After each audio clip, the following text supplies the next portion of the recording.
Кой ли? Какво кило? Аз като гледам, ние с темпо се редат. Се наредат. Брат, това само после го остави на кадър без звук.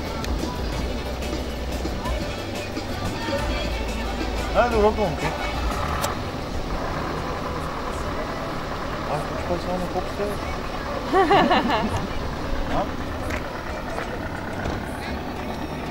Вижте се дръпки. Да дойдем там.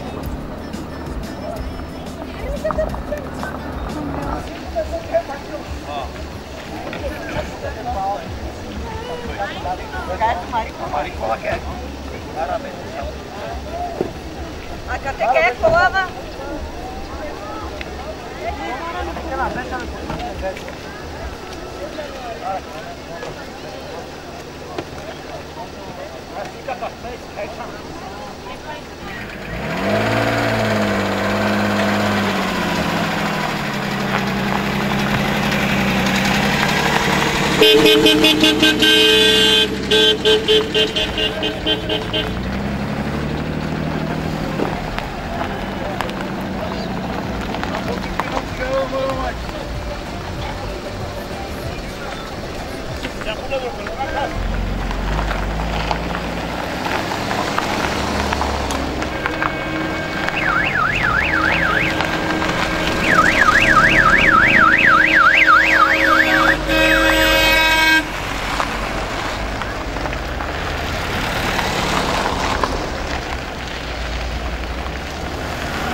Каква усмивка, бе! Каква усмивка! Сърдита съм.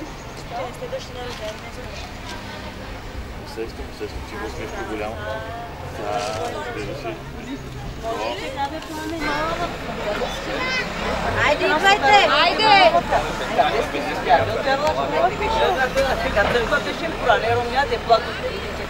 Най-порано народ.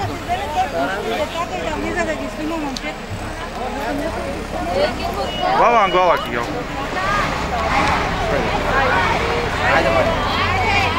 Айде, тръгвай. Леко не бързо.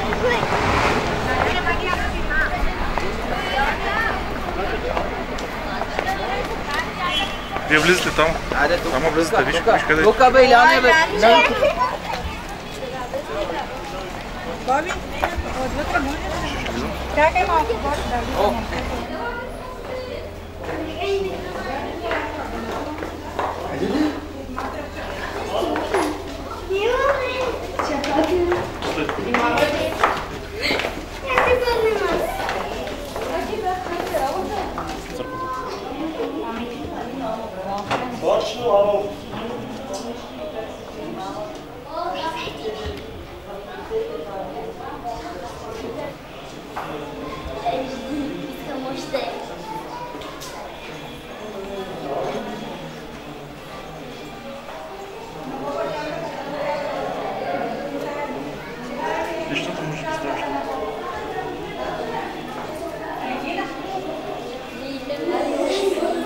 И чантата стои.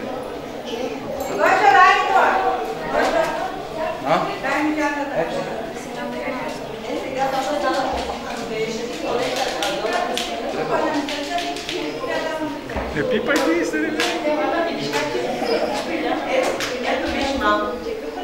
Сега какво ще правят? Сега те гледах.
Кажете на тази жена, която продава на света.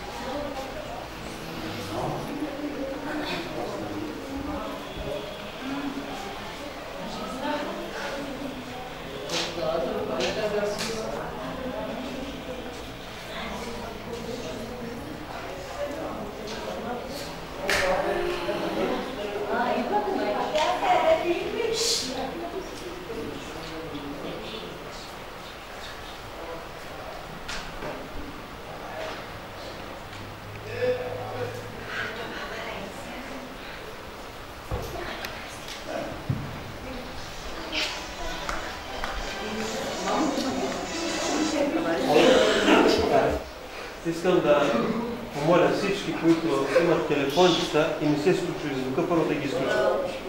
Да изключат. Защото кръщението не е ритуал. Кръщението е едно велико таинство. Всеки път, когато правим кръщение, човек става част от едно велико нещо, което наричаме църква. Кръщението казваме, че е ново раждане. Когато човек влиза във водата, все едно, че умира. Когато излиза от водата, все едно, че възкръсва за нов живот, както е възкръснал Исус Христос. Така че, кръщението е едно велико таинство. Методи също едно велико име на един от тия, които са написали азбука. Свети Методи, брата на Кирил. Така че, дай Боже, Методи, вашия приятел, да е достоен кръстник, който да ги възпитава в православието. Така че, пак казвам, присъстваме на това велико таинство кръщение. Това не е ритуал, това не е традиция, това не е нещо, което го правим, защото трябва. Велико таинство на раждането, новото раждане на Мария и на Илиян. Започваме кръщение. Благословен е нашия Бог, сега и винаги во веки веков. Амин. Свети Боже, свети крепки, свети безсмъртни, помилуй ни. Свети Боже, свети крепки, свети безсмъртни, помилуй ни. Свети Боже, свети крепки, свети безсмъртни, помилуй ни. Слава на Отца и Сина и Светия Дух, сега и винаги во веки веков. Амин. Пресвета Троице, помилуй ни, Господи, очисти греховете ни, Владико, прости беззаконията ни. Свети, посети и изцели нашите немощи заради Твоето име. Господи, помилуй, Господи, помилуй, Господи, помилуй. Слава на Отца и Сина и Светия Дух, сега и винаги во веки веков. Амин. Отче наш, който си на небесата, да се свети Твоето име, да дойде Твоето царство, да бъде Твоята воля, както на небето, тъй на земята. Насъщния ни хляб дай ни днес и прости нам дълговете ни, както и ние прощаваме на длъжниците си. И не ни въвеждай в изкушение, но избави ни от лукавия, защото Твое царството и силата и славата на Отца и Сина и Светия Дух, сега и винаги и във веки веков. Амин. На Господа да се помолим. Господи Боже наш, на Тебе се молим и от Тебе просим да се отпечата светлината на лицето Ти върху Твоя раб Илиян, и да се отпечата кръста на върху Твоята рабиня Мария в сърцата и мислите им, за да отбягват суетата на света и всеки лош замисъл на врага, а да следват Твоите повеления. И дай, Господи, неотречено да остане Твоето свето име върху тях, като бъдат съединени в подобно време с Светата Ти църква и усъвършенствани чрез страшните тайни на Твоя Христос, тъй като живеят по Твоите заповеди и опазят печата неповреден, да получат блаженството на избраните в Твоето царство, по благодатта и човеколюбието на единородния Твой Син, с когото си благословен, с пресветия, благия и животворящия Дух, сега и винаги в веки веков. Амин. На Господа да се помолим. Господи Боже на истината, от Твое име и от името на Твоя Син и Светия Твой Дух, възлагам ръката си върху Твоя раб Илиян и върху Твоята рабиня Мария, които са се удостоили да прибегнат към Твоето свето име и да се запазят под заслона на Твоите криле. Отстрани от тях старата оная заблуда, изпълнили с вяра, надежда и любов към Тебе. за да познаят, че Ти еднишък си истински Бог и единородният Твой Син, нашия Господ Исус Христос и Светия Твой Дух. Дай им да постъпват във всички Твои заповеди да пазят угодното на Тебе, защото ако човек стои тези неща, ще живее чрез тях. Запиши ги в книгата на живота и ги съедини със своето наследство. Нека да се постави върху тях Твоето име, името на възлюбения Ти Син, нашия Господ Исус Христос и на животворящия Твой Дух. Нека Твоите очи винаги милостиво да гледат в тях и Твоите уши да чуват гласа на тяхната молитва. Развесели ги в делата на техните ръце, във всичкото им потомство, за да Те величаят, като се покланят и славят великото Ти възвишено име и да Те хвалят винаги през всички дни на своя живот, защото Тебе възпява всяка небесна сила и Твоя славата, на Отца, Сина и Светия Дух, сега и винаги, във веки веков. Амин. На Господа,